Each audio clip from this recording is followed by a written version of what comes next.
kita lanjutkan dialog bersama dengan narasumber di sebelah kanan saya, yaitu Siti Rahman SPI, Penyuluh Perikanan Kabupaten Kota Timur dari Kementerian Kelautan Perikanan yang diperbantukan di instansi otonom.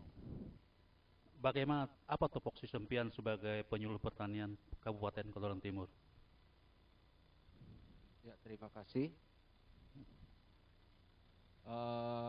Pertama saya ingin klarifikasi dulu, tadi bukan penyuluh pertanian Pak, tetapi Perikanan. penyuluh Sorry, perikanan. Iya, sorry. Jadi tugas pokok dan fungsi kami ini sebenarnya pada intinya ada 4 unsur yang paling utama. Yang pertama adalah pembinaan. Pembinaan yang kami maksud di sini adalah pembinaan yang terkait dengan tadi yang sudah disinggung oleh Bapak Kepala Dinas kami, yaitu arahnya adalah ke pelaku utama. Pelaku utama ini bisa kelompok, bisa juga perorangan. Nah itu. Jadi arahnya adalah bagaimana cara kita membina, mengunjungi para pelaku utama ini agar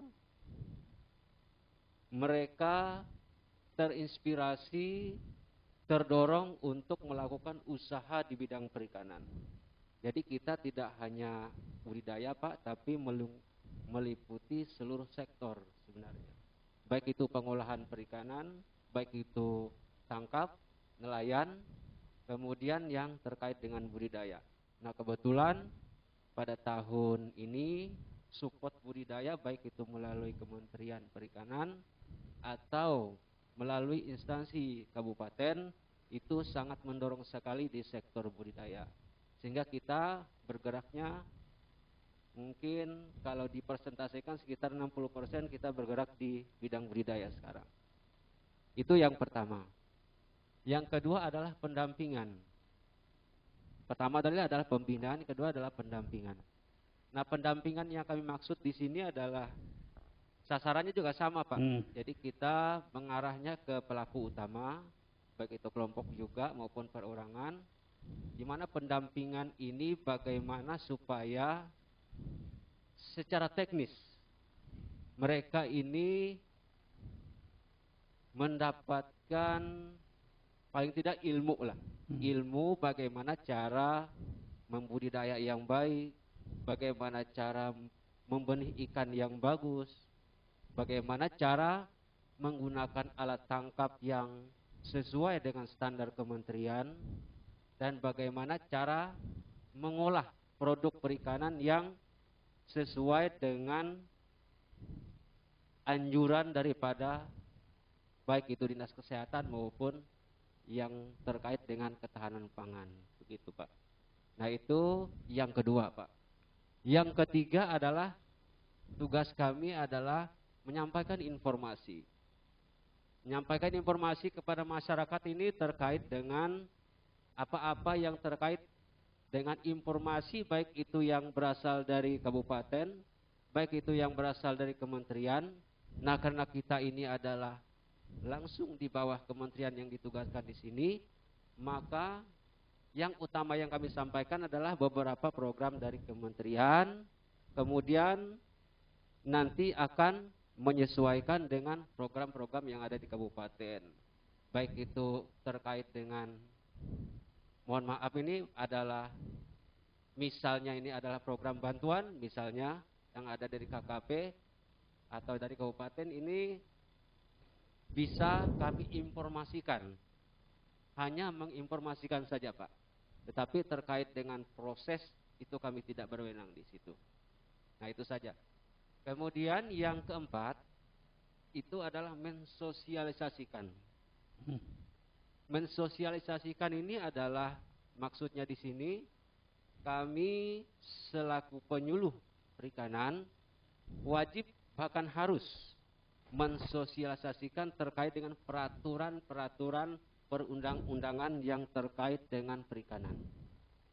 Baik itu peraturan yang terkait budidaya, tangkap, pengolahan, dan lain-lain. Yang kami maksud mensosialisasikan Pak, salah satunya kemarin sudah kita sosialisasikan dengan peraturan yang baru-baru ini adalah tentang ikan-ikan yang dilarang atau dilindungi. Itu sudah sebagian beberapa lokasi, beberapa pelaku sudah kita sosialisasikan. Itu Pak tugas pokok kami sebagai penyuluh. Tantangan dalam melakukan pembinaan terhadap Ya, pelaku usaha di bidang pertanian baik kelompok maupun perorangan. ya. Terima kasih. Saya akan jawab lagi. Selama kami bertugas, tentu saja ada kegembiraan juga, selain juga tantangan, ada kegembiraan yang kami rasakan, terutama bangga dengan bertemu dengan masyarakat, dengan berkomunikasi dengan kelompok-kelompok, sehingga kami merasakan ilmu yang saat ini kami dapat itu bisa tersalurkan dan sesuai dengan amanah begitu. Nah itu yang kedua adalah tantangan. Banyak hal yang kami rasakan terutama di lapangan karena kami ini adalah 60% berada di lapangan, Pak. Tantangan yang utama adalah dari segi sumber daya yang kami rasakan. Sumber daya yang ada di Kodim ini penyuluh hanya ada 2, Pak. Hanya ada 2, satu kami sendiri sebagai PNS, yang kedua ada satu lagi penyuluh perikanan bantu yang sifatnya kontrak yang berasal dari kementerian juga.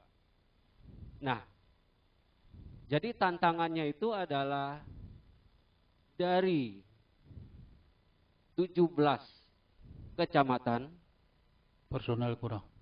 ya, 17 kecamatan, kemudian saya lupa jumlah desanya berapa, Pak? 168 desa, 17 kelurahan. iya, 17 kelurahan, hanya ada 2 penyuluhnya, Pak. Nah, ini adalah tantangan kami. Wilayah luas. Ya, wilayahnya luas. Jadi secara geografis, secara fisik, ini fisik saya lumayan kecil, Pak. Jadi kadang-kadang tidak ada yang tidak terjangkau dari beberapa wilayah itu. Bahkan mungkin kalau kita putar setahun pun mungkin ada yang tidak terjangkau gitu. Ya, dari 168 desa, 17 kecamatan dan 17 kelurahan tadi ya Pak ya. Nah sehingga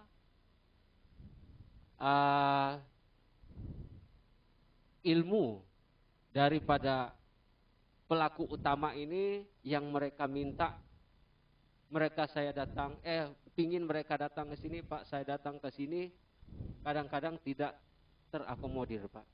Sehingga itulah yang menyebabkan bagaimana caranya nanti sebuah tantangan yang kami rasakan ini bisa baik itu dari support dari Dinas Kabupaten maupun support dari pemerintah daerah, baik itu melalui DPRD atau bagaimanapun caranya agar bisa memberdayakan atau menambah paling tidak SDM-nya itu satu kecamatan 1 orang lah paling tidak untuk penyuluhnya gitu kan.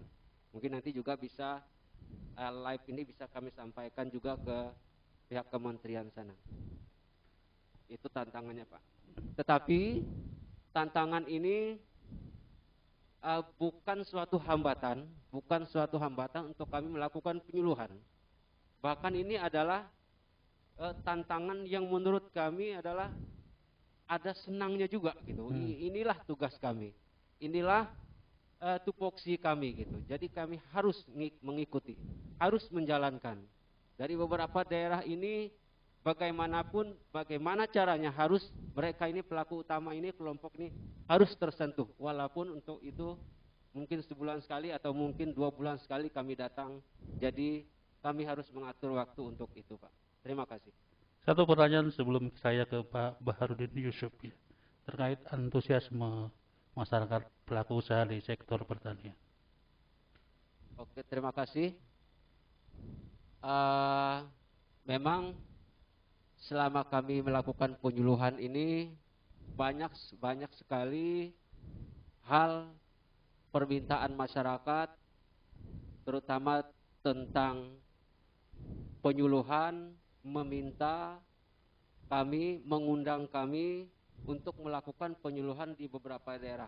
Dan ini juga adalah support dari dinas kabupaten melalui dinas perikanan supaya untuk mengantisipasi, ini saya singgung ke tantangan tadi ya Pak ya, untuk mengantisipasi tantangan itu, jadi desa maupun kecamatan itu berinisiatif untuk mengundang kami untuk melakukan penyuluhan secara massal.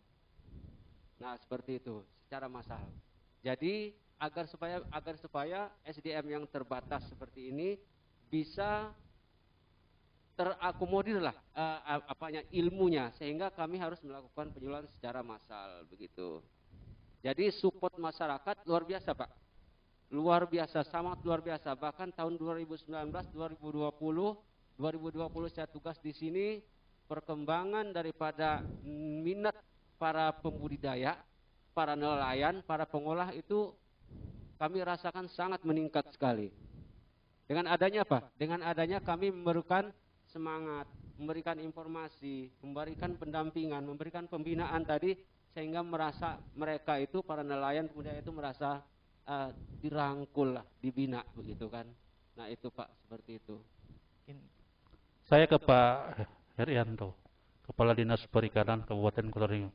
Tadi hal yang klasik diungkapkan oleh Bapak Setia Rahman ya, terkait dengan jumlah personel penyuluhan dengan luas wilayah yang begitu luas.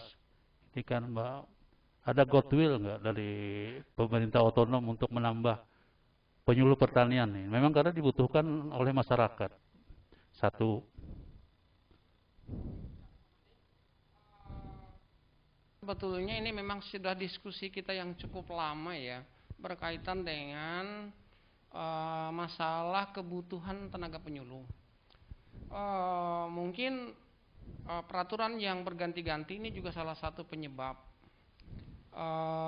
Tetapi karena kita ini Dinas Perikanan ini lama tidak ada penyuluhnya setelah dia gabung dengan Ketahanan Pangan, kemudian nggak bisa kembali, jadi istilahnya sudah di Ketahanan Pangan, kemudian ditarik, akhirnya larinya ke pertanian semua.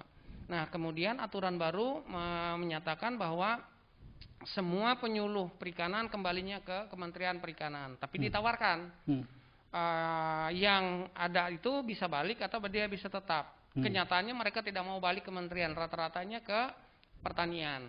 Nah karena aturannya pemerintah daerah khusus perikanan tidak bisa mengangkat. Ini aturan yang kemarin. Tapi kita bersyukur karena informasi yang kita dapat bahwa dengan banyaknya sekarang tenaga fungsional yang akan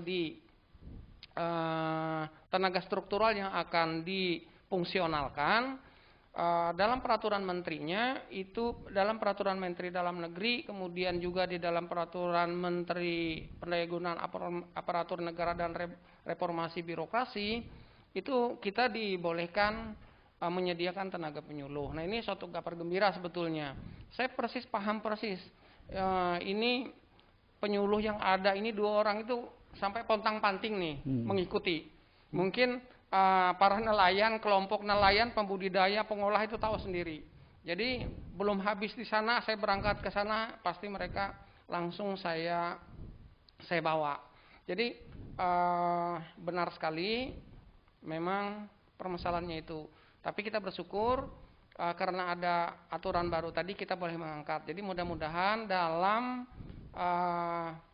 pelantikan tenaga fungsional yang akan datang, kalau berdasarkan aturan akhir Juni atau awal Juli, kita tidak tahu, tergantung nanti itu kebijakan Pak Bupati. Mudah-mudahan yang sudah kita usulkan kemarin itu sudah bisa dilantik otomatis, nanti akan bertambah tenaga penyuluhnya. Nah, para pemirsa dimanapun Anda berada, demikianlah dialog dengan Kepala Dinas Perikanan Kabupaten Kota Timur, Bapak Dr. Andres Herianto, SHMPD, dan 2 penyuluh pertanian dari Kementerian Kelautan Perikanan, dan semoga dialog ini bermanfaat bagi kita semua. Itu sejahtera dan perikanan tangguh.